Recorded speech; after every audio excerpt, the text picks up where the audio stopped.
Salam sejahtera dan selamat pagi. Jumpa lagi dalam acara Morning Call GPIB. Saya Pendeta Ian Yona Lumanau, KMJ GPIB Jemaat Gloria Bekasi. Sebelum kita memulai hari ini, mari kita isi dengan mendengarkan firman Tuhan. Mari kita bersatu dalam doa. Kita berdoa. Terima kasih ya Tuhan untuk nafas kehidupan yang Tuhan masih anugerahkan kepada kami, sehingga di pagi hari ini kami dibangunkan dengan kesegaran yang baru.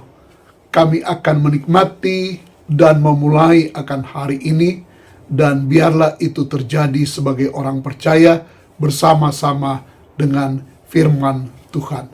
Di dalam nama Tuhan Yesus Kristus kami berdoa. Amin.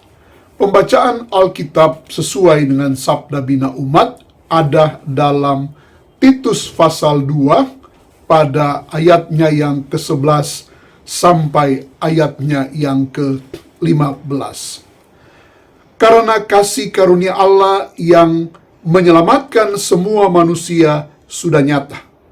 Ia mendidik kita supaya kita meninggalkan kefasikan dan keinginan-keinginan duniawi, dan supaya kita hidup bijaksana, adil, dan beribadah di dalam dunia sekarang ini, dengan menantikan penggenapan pengharapan kita yang penuh bahagia dan penyataan kemuliaan Allah yang maha besar dan juru selamat kita, Yesus Kristus, yang telah menyerahkan dirinya bagi kita untuk membebaskan kita dari segala kejahatan dan untuk menguduskan bagi dirinya suatu umat kepunyaannya sendiri yang rajin berbuat baik.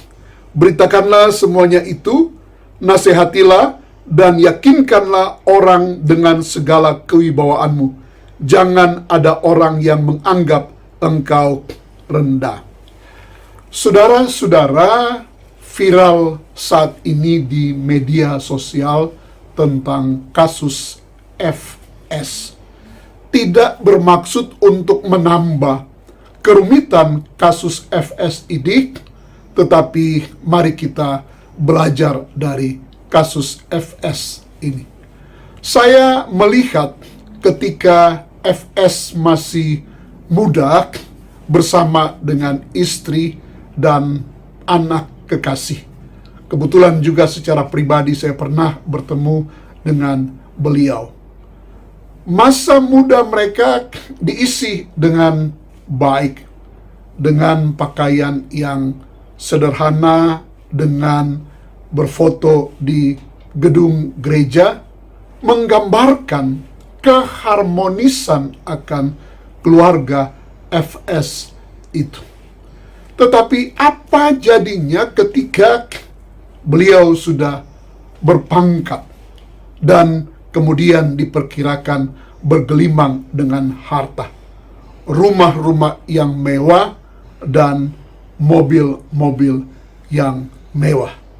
Seperti kita ketahui bersama bagaimana kejadiannya. Saudara-saudara, peristiwa FS ini atau keluarga FS ini bisa menjadi peristiwa saudara-saudara dan saya juga. Kita bisa jatuh dalam dosa yang sama, bahkan mungkin lebih lebar dari FS ini. Karena itu, mari kita belajar dari pembacaan kita bersama dalam Titus pasal 2 pada ayatnya yang ke-11 sampai ayatnya yang ke-15.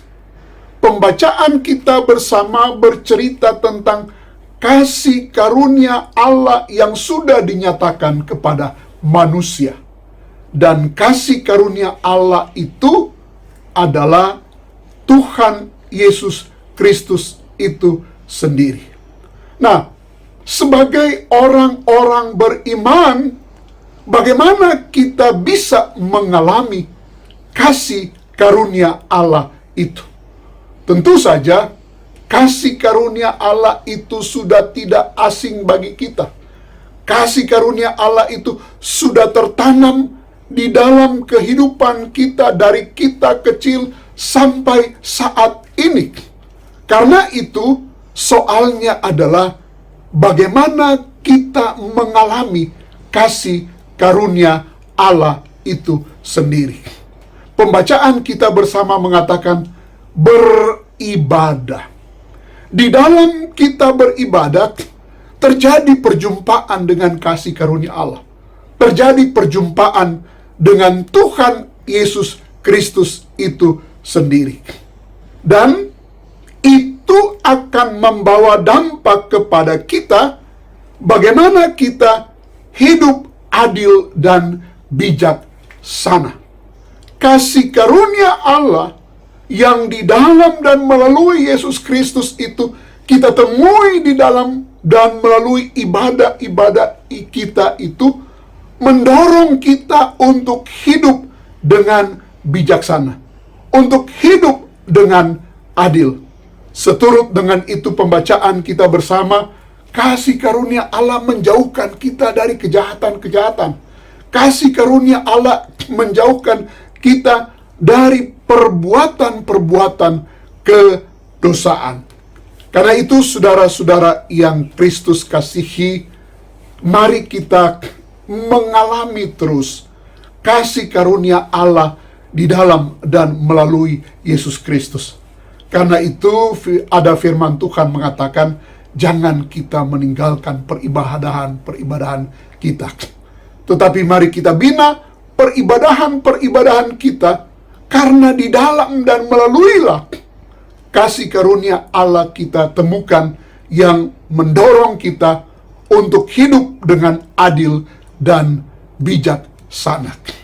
Saudara-saudara, apapun kita hidup, apapun yang kita jalani, dibawa dengan hidup yang biasa-biasa saja, hidup yang sederhana, atau di atas dengan kekayaan, dengan jabatan.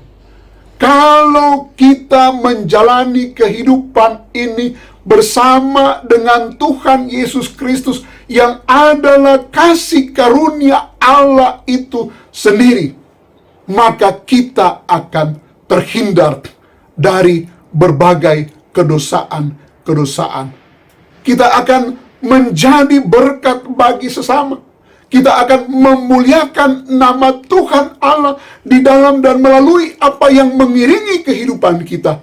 Karena kasih karunia Allah berlaku dalam kehidupan kita. Saudara-saudara, kasih karunia Allah sudah dinyatakan kepada kita di dalam dan melalui Yesus Kristus itu.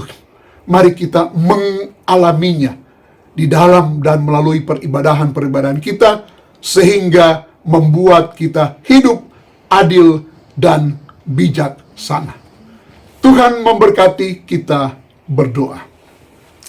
Kasih karunia Allah sudah nyata kepada kami umat manusia masa kini. Dan kami temukan itu di dalam dan melalui Yesus Kristus. Biarlah kami terus memperdalam atau mendalami kasih karunia Allah itu di dalam ibadah-ibadah kami. Dengan mengalami kasih karunia Allah di dalam dan melalui Yesus Kristus itu, mendorong kami untuk hidup dengan arif dan bijaksana. Itu bermakna, apapun situasi keadaan kami tidak akan meninggalkan Tuhan. Kami tidak akan melupakan Tuhan, kemudian jatuh pada kedosaan-kedosaan. Tetapi di dalam dan melalui itu, kami menjadi alat-alat keberkatan kepada siapa saja dan memuliakan nama Tuhan.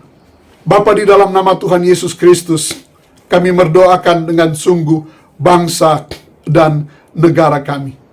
Kami mendoakan dengan sungguh pejabat-pejabat orang-orang percaya, supaya mereka dituntun oleh hikmat Tuhan, sehingga tujuan mereka satu, bagaimana mereka mensejahterakan rakyat, bagaimana mereka boleh memuliakan nama Tuhan. Kami Kami mendoakan untuk gereja Tuhan. Kami mendoakan untuk GPIB-mu yang hadir di kota-kota dan di pelosok-pelosok pedalaman. Kami mendoakan untuk majelis sinode kami, ya Tuhan. Berikan hikmat bagi mereka dalam memimpin gerejamu yang besar ini, ya Tuhan. Kami berdoa untuk kami jemaat-jemaat, ya Tuhan.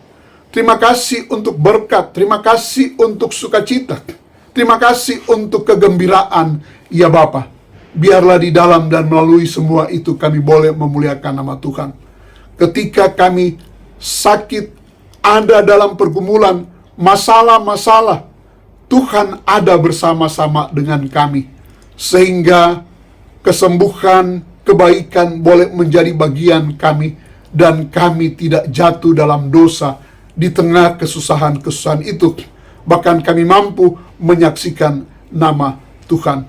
Terima kasih ya Tuhan dan Allah kami.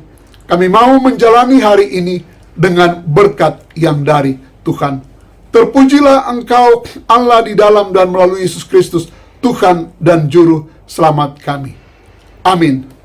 Demikian kiranya Tuhan memberkati saudara-saudara kalian sekalian. Salam, sampai jumpa lagi.